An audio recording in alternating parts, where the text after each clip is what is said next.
على أنفسهم لا تقنطوا من رحمة الله إن الله يغفر الذنوب جميعا إنه هو الغفور الرحيم صدق الله مولانا العظيم وصدق بلغناه رسوله النبي الصادق الأمين ونحن على محمد وعلى محمد كما باركت على إبراهيم وعلى آل إبراهيم إنك حميد مجيد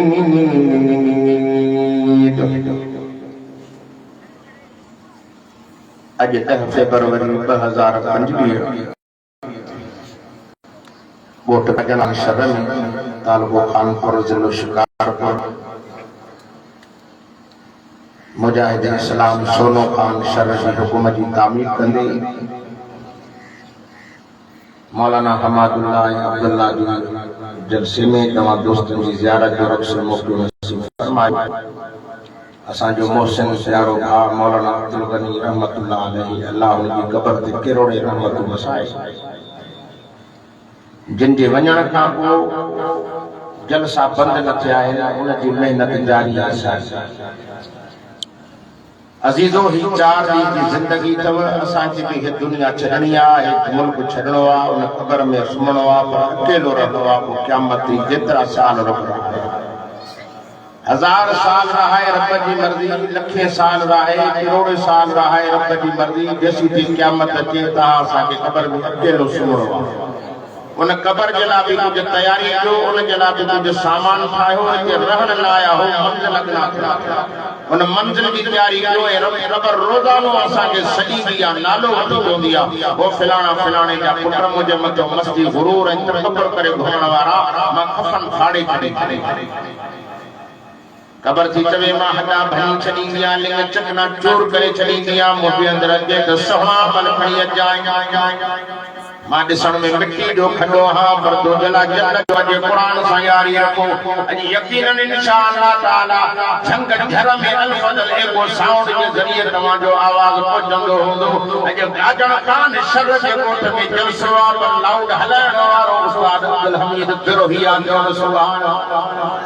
ए कुरान जो आवाज भितर भितर ते वसंदो हो मरहूम जी कब्र ते भी रहमत जेके भी दुनिया में आया उन्हनि जे कब्र ते भी रहमत वसंदी होगी ए कुरान वडी रहमत है बरकत वारो तो तरी फरमे वनो नज़ीलो मिनल कुरान मा हुवा शिफा व रहमतुल लिल मुमिनीन रब तो फरमाए मुझे कुरान में शिफा मुझे कुरान में रहमत भाई तो उनके मिलंदो जे में ईमान जा डाणा हुंदा अॼु तव्हां में ईमान जा डाणा आहिनि जो मुंड खां वठी आख़िर ते रब तव्हांखे न सोहणे जी मजलिस में न के दीदार में न कचारी में विहारियो अथई हे ॾाढो सुहिणो अथव हिन सां इश्क रखंदो हे क़ब्र में बि गॾु हलंदव क़यामत में बि गॾु हलंदव जहन्नम में जा जन्नत में कुरान वठी कुरान सां यारी रखो हे दुनिया जा दोस्त मरण खां पोइ वक़्त में वक़्त तड़ कराईंदा कफन पाराईंदा जनाज़ो पढ़ंदा खटोले खे कुल्हो ॾेई कब्रिस्तान ते हलंदा पर गॾु न सुम्हंदा हिन कुरान सां यारी रखो हे क़ब्र ऐं महशर जी ख्वारी खां बचाए जन्नत कुरान वठी वेंदव मां चवां थो हिन कुरान मजीद खे जे बीमार ते पढ़े त बीमार खे शिफ़ा मिले हे कुरान डॉक्टरनि जो डॉक्टर हकीमनि जो हकीम आहे से हकीम आहे हा काथे लिखियल फरमाए यासीन वल कुरान हे एड़ो हकीम फरमाए जंहिंखे मुंहिंजी दवा मिलंदी वई क़यामत तक बीमारी उनजी न उथंदी न वरी मोटंदी सही हिन डॉक्टर को इलाज करायो दुनिया जा डॉक्टर ला इलाज करे छॾींदा हिन ॾे ईंदो बग़ैर पैसे दवा चओ सुभान अल्लाह वरी जंहिंखे क़ुरान जी दवा लगी क़यामत तक न बीमारी उथंदी न वरी मोटंदी सही असां क़ुरान खां परे आहियूं तरी दर बदल थिया हूं गाजण शर जे ॻोठ जा मुसलमानो मां ख़ुदा जो कसम हिकिड़ो सचो वाक़ियो तव्हांखे ॿुधायां थो पियो हिंदुस्तान जे शहर में वॾो पैसे वारो दौलतमंद करोड़पति इंसान हो अल्लाह जाने तो बीमार थी पियो पूरी दुनिया जा डॉक्टर बोलियो सभनी डॉक्टरन के ला इलाज ला इलाज क्यों घर मोटी आयो घर वारी के मां अजे असबो से दिए रहो मरी गयो मैं मो जो इलाज ही कोनी डॉक्टर दवा बंद करे छडिया घर मोकले छडियो तो वने जन बारन सामने जेके कुरान जा आशिक आयो थोड़ो वेजड़ा तो सुनिए तो परिया भी वेजा डेडा हिन के वेजो इंदो हे कुरान क़यामत में सुनाण दो वेजा हिन के करे वेजा सुनी जो मुझे करे ना हिन सोने करे सुनिए तो मां मन्या तो जल से में पिंडाल में पेरो मानो अठ को वधी कोया जो टुटी विया हिन हकीकत में खुशा मदन थो क्या और अल्लाह तहा दे राजी तो हे भी नसीब तो मन दी क़यामत जे सुनाणी वठे असा जो मुदल बेड़ो तरी पवे जन्नत का बकी जन्नत हलिया मां भी सिंध बलुचिस्तान में वायद किया है पर तहां जे कोठ जे जलसे जड़ा माण्हू माने अक्सर जान ते मानी खाइण का को उन जा पेर जा पीटा भी नगर नहीं ईंदा आहिनि पर अल्हम्दुलिल्लाह जमात माशाअल्लाह जो उहे ई सही वेठी ए कुरान जा आशिक कुरान जा दीवाना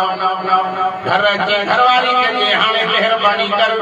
मां बीमार थी पियो डॉक्टर ना इलाज करे छडियो तो मूसा में कचारी कर बच्चन के बिहार केतरा दी मां वेठो आया मूसा वे अने अज मरी वजा ना सुमाणी मरी वजाई घरवारी तो गाल बुध मेहरबानी कर सबनी डॉक्टर तो के ला इलाज करे मोकलवा तो घर आयो पर तुझो इलाज मां वटा कि हां जे इलाज में शर्त थी 7 दिहाड़ा तो के दवा तैयारी 8 दी तुनी तबीयत ठीक थी पर 8 ॾींहंनि जे अंदर मूंसां ॻाल्हाए जा बि न दवा ॾियई त कुझु जाई बि न पुछणो न थई हिन जो एतिरो लोड़ियो आहे कुझु बि न आहे मां 8 ॾींहं तोसां न ॻाल्हाई घरवारी डॉक्टर जो से 3 ॾींहं वॾा थी मरी वञे घरवारी पेरे दी हिन जे पानी जो गिलास खणी जो नहीं त हे गिलास ले वेठो टके पियो घरवारी तो सुपरी हिन जो न गोरी न दवा पर ॻाल्हाइण जी मोकल बन चुप करे पानी पेरे गिलास हुनखे बीमारी हो 7 घणियूं बीमारी 7 बीमारियुनि में हाणे हिकड़ी बीमारी वई तो जान में दवा नहीं बे दी भी घरवारी गिलास ठेन गोरी दे का फकी दे थी जे पी तई वरी तंदुरुस्ती जान में वधंदी वे एड़े नमूने सां 7 गिलास पियारी 7 दिहाड़ा अठो ॾियारो थियो घरवारी के जेक सां हाणे मां ठीक आऊं चढ़ी हलियो पर एतिरो त ॿुधाए एड़े डॉक्टर को दवा वरती थई घरवारी जो से डॉक्टर जी दवा ना है मां मुसलमान थी वईया मां पाड़े जो मौलवी हो हथ ते मयत करे कलमो भी पढ़ियो थम कुरान मजीद जो सबक भी पढ़ियो थम जेका पहिरीं सूरत कुरान मजीद के अलहम्द शरीफ हुआ याद करे छड़ी थम उस्ताद मूंखे जो हर बीमारी जो इलाज अलहम्द शरीफ में आहे मां मुसलमान थी उठो त दवाओं के हवाले हिमायत कलमो पढ़ियम रब को रोई तो भी तो जना घरंदी रहम अज मां तेरे री तो के हिकड़ी सूरत फातिहा पढ़ी दिनी माई जो बीमारी तुजी हिकली वई बे जी पण सा बीमारी हली वई 7 सूरत फातिहा जो पानी पियारियो तो माई त बीमारी जी रब पाड़ी पटे छडिया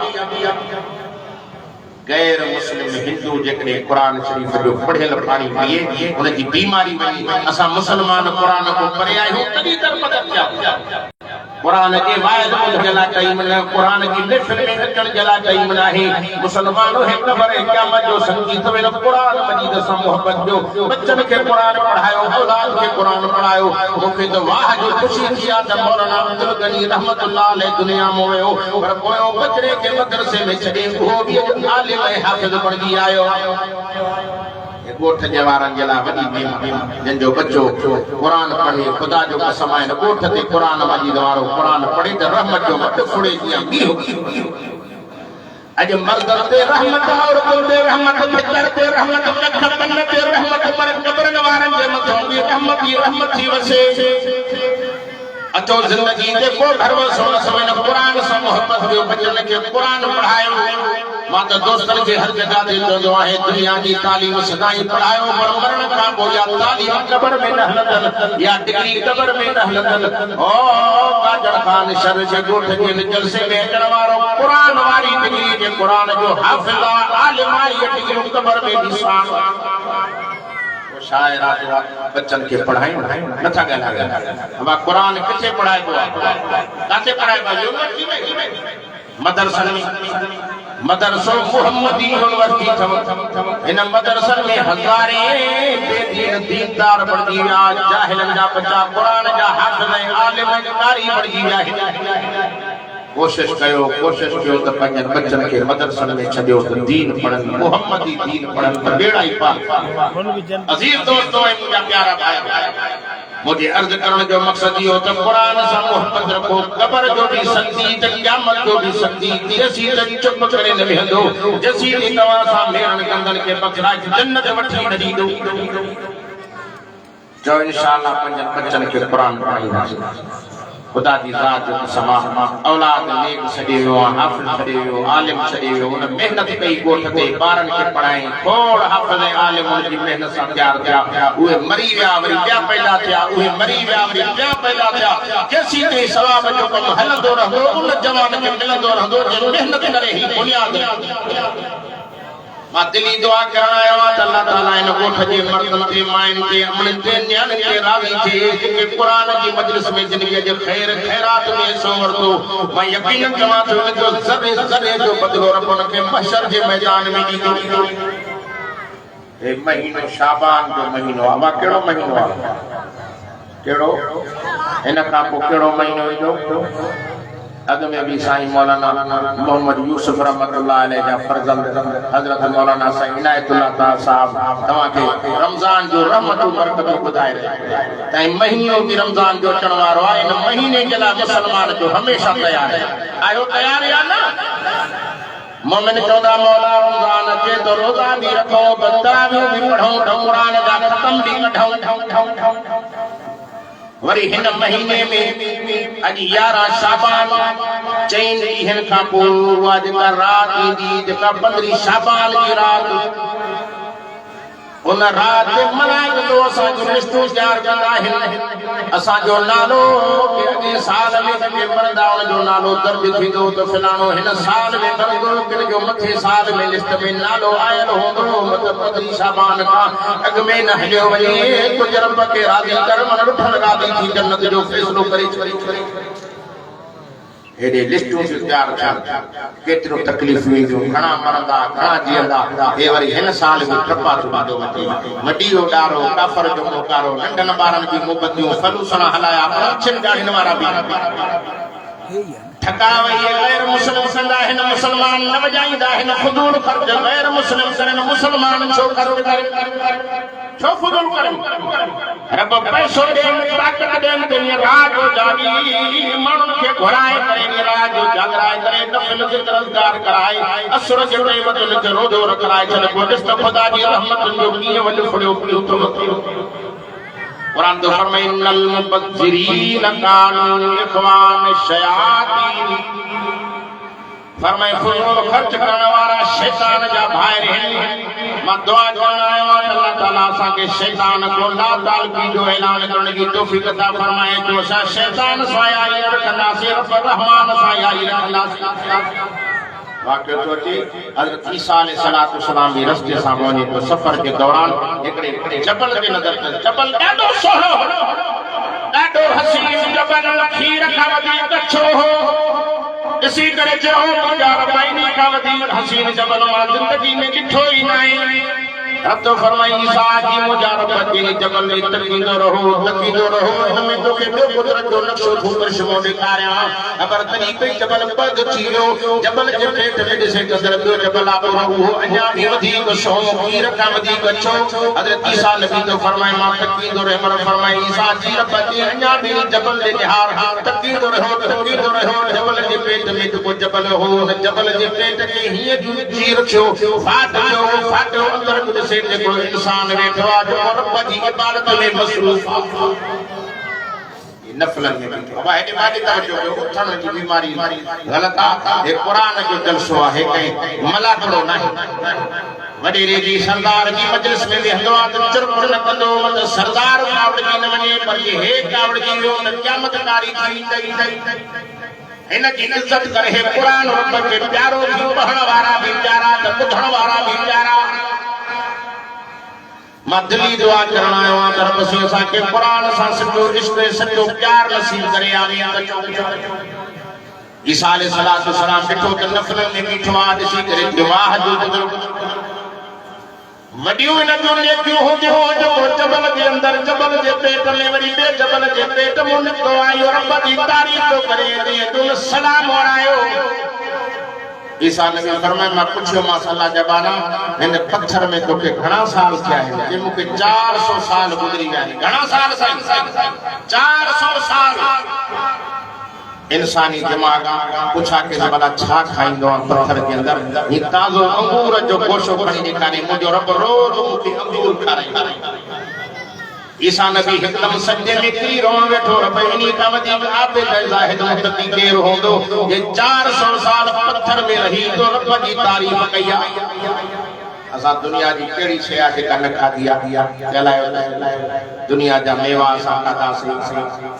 सूफ़, ॾाणो, अंब, जेको बि दुनिया जी शइ आहे असां का शइ कोन छॾी आहे। लकड़ हज़म, पत्थर हज़म, सभु कुझु खाधोसीं, को बि शुक्र कोन्हे। ईसा अलैहिस्सलाम चयो त मौला इन खां वधीक आबिद ज़ाहिद मुत्तक़ी केरु हूंदो जेको 400 साल पत्थर में रही तो रब खे परचाई तुंहिंजी इबादत थो करे। अल्लाह तो फरमाए, ईसा जी मुंहिंजा मौला हिकिड़ो आख़िरी मुंहिंजो नबी मोहम्मद अचण वारो आहे। चओ न सुभान अल्लाह। जे नबी जी उम्मत खे हिकिड़ी राति ॾींदमि जेका 15 शाबान जी राति हूंदी, जेको हुन नबी जो उम्मती न रात जो जागी सिर्फ बरकातूं पढ़े, 400 साल जो नेकियूं हिकिड़े पासे, ॿिनि रकातनि वारे जी इबादत मां रब पीढ़ीअ ते चौड़ी कराए छॾी।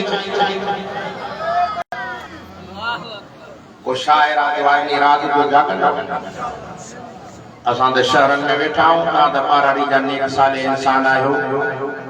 खुदा जो कसम आहे, क़िस्म क़िस्म जा माण्हू शहर में रहनि था, पोइ अची सॼी राति धमाका था करनि त कन ई कोड़ा वाणे न वालो नाले में मुसलमान हिन मां दुआ करण आयो हा, अल्लाह सच्चा मुसलमान करे आमीन चओ। वरी ने शाबान जे महीने का हिकिड़ो महीनो एॾो थो अचे जेको रहमतुनि जा पैकेज खयूं थो अचे। नबी तो फरमाए, ला दखल रमज़ान फुतिहत अबवाबुल जन्नह व गुल्लिकत अबवाबुन नार व सुलसिलतिश शयातीन। मुंहिंजो नबी तो फरमाए, रमज़ान दाख़िल थींदो त जन्नत जा 8 ई दरवाजा खोलाए छॾींदो, जहन्नम जा दरवाजा बंद कराए छॾींदो आहे। नंढनि वॾनि शैताननि खे रब साईं ज़ंजीरनि में जकड़ाए समंदर जे पेटनि में फिटी थो कराए। हदीस में चए थो, शैतान रड़ियूं था करनि, गाहूं था करनि, चीखा था करनि, असांखे छो था ॿुधायो? मथो रब रहमान जो ऐलान थो थिए, 11 महीना तव्हां आज़ाद हुयो, मुसलमाननि खे खारींदा हो, हमेशह तव्हांखे रमज़ान में ॿधो वेंदो आहे, हाणे बि तव्हांखे रमज़ान में ॿधो थो वञे। ॾाढा मुसलमान रमज़ान जो रोज़े रखण में सुस्ती न करे शैतान भी पार करे जब मां के शैतान भरायो। हम से फरमाए तो मां ते बेईमान के मदरायो, तोरो छोड़ रखियो। जय इंशाअल्लाह रमजान महीने में सखावत कंदा से बताओ यार, रमजान की सखावत इसने से त मक्के मदीने हले गाड़ी में सारे कहता है शिकारपुर खानपुर ताल के मक्के मदीने जो मदो उते वञी त अरब बेचारा ऐलान था करन, मिनथू था करन, ओ हाजी असांजी मानी ते रोज़ो खोल, हे दस्तरखान विछाए वेठा आहिनि। मक्के में भी दस्तरखान विछाया पिया आहिनि, पर मदीने में भी विछाया पिया आहिनि। जाॾे जो वञ त ढव ई ढव लॻा पिया आहिनि। हिते मां वञा पियो रमज़ान शरीफ़ जो महीनो, हैदराबाद वञा पियो, गाॾी हले पई, रस्ते में मां चयो हाणे काॾे होटलुनि ते वञी रोज़ो खोलियो। रोज़े खोलण में 15 मिंट पिया हा। ड्राइवर खे चयो गाॾी लाड़ त मस्जिद खे बाईपास ते मस्जिद ही, अल्लाह जाने तो जीअं जो अंदर वियासीं मस्जिद में तस पुस लॻी पई, हमरा बिड़ा मां वड़े बाबा ख़ैर पाए छाते झेड़ो कयो? असां बि 4 ॼणा हुयासीं, पकड़े पोइ ते प्यार थी। हुन चयो दा झेड़ो ॿियो कोन्हे, हे चए थो मानी मुंहिंजी मां चवां त मुंहिंजी हे घणी खाई वियो आहे, मां थोरी खाधी त मानी जो रखवाली मानी चंडा आज़ानी न मिली आहे। खबर तॾहिं पई त ॿई निभागा हेरो हा बेरोज़ा। खुदा जो कसम आहे, रोज़ेदार ऐं बेरोज़ा असांखे ख़बर न पवंदी, घर सां जुड़े वेठो हुजे बि पतो न पवंदो। रब तो फरमाए, रोज़ेदार खे मां सुञाणींदो आहियां ऐं रोज़ेदार खे मज़दूरी जे पुठ जो मां प्राण ॾींदुमि। असौम ली व अना अजदी बिही, चओ न सुभान अल्लाह। जो इंशाअल्लाह रोज़ो रखी भाई रब को मजदूरी वठंदासीं मजदूरी रोज़ेदार की रब तो फरमाए पूरी दुनिया के रोज़ेदार के मां मजदूरी में ॾियां वो भी उनकी मजदूरी मांजे बचंदी मुझे नबी फरमाए रोज़ेदार की मजदूरी रब तो चवे ॿी नाहे रोज़ेदार की मजदूरी जन्नत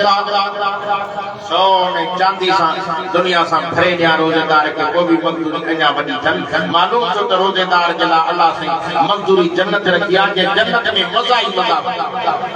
जो जन्नत में वञण जो शौक़ न रखो त रमज़ान शरीफ़ जे अचण में ख़ुशी बि कयो त रोज़ेदारनि खे रोज़ा बि और रोज़ेदारनि खे रोज़ा बि खोलायो नबी तो फरमाए त रोज़ेदार खे रोज़े थो रखाए त रोज़े जो सवाब साईं फरमाए जो रोज़ेदार खे रोज़ो थो खोलाए त रोज़े जो सवाब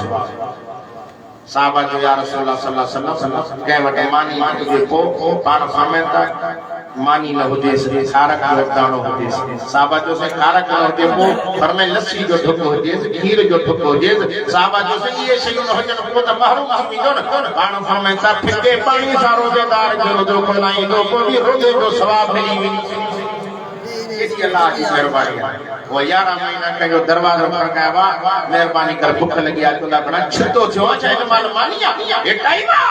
रमज़ान शरीफ जो महीनो एडो तो सदोरो महीनो मुसाफिर जे बिठो करे गोठ वारो मस्जिद जो अंदर पे 11 महीना मस्जिद में को मानी न खणी ईंदो रमज़ान एडो तो हलारो महीनो हर को मस्जिद में ईंदो तो कुछ न कुछ खणी वञा रोज़ेदार रोज़ो खोलींदो असांजी अगली अमर भेण मानी पचाईंदी तो पहिरीं मानी मस्जिद खणी वञो रोज़ेदार रोज़ो खोले तो सवाब बरकतन वाले महीने में कोशिश कयो रोज़ेदार के रोज़ा भी रखरायो करायो मूंखे दोस्त ॿुधायो रमज़ान शरीफ जे अंदर उते अरब इलाज कंदा आहिनि मासूम ॿार वठी ईंदा आहिनि उहे जुबन खे पकड़े कीलींदा आहिनि हाजी नंढा ॿार जुबा बाक़ी वेठा आहिनि हाजी असांजी मानी ते रोज़ो खोल हो त मुंहिंजी मानी ते रोज़ो खोल असां त चऊं बाबा कल्ह हुन सां को वाइदो वरितो आहे 3 ॾींहं जो हुन वरितो आहे 10 ॾींहं असांजा पुट आहिनि पोइ ॿाहूं ॿधी भला खाए नथो त कुझु भला खयूं वञ शहरी में खाए सखावत जी हद आहे न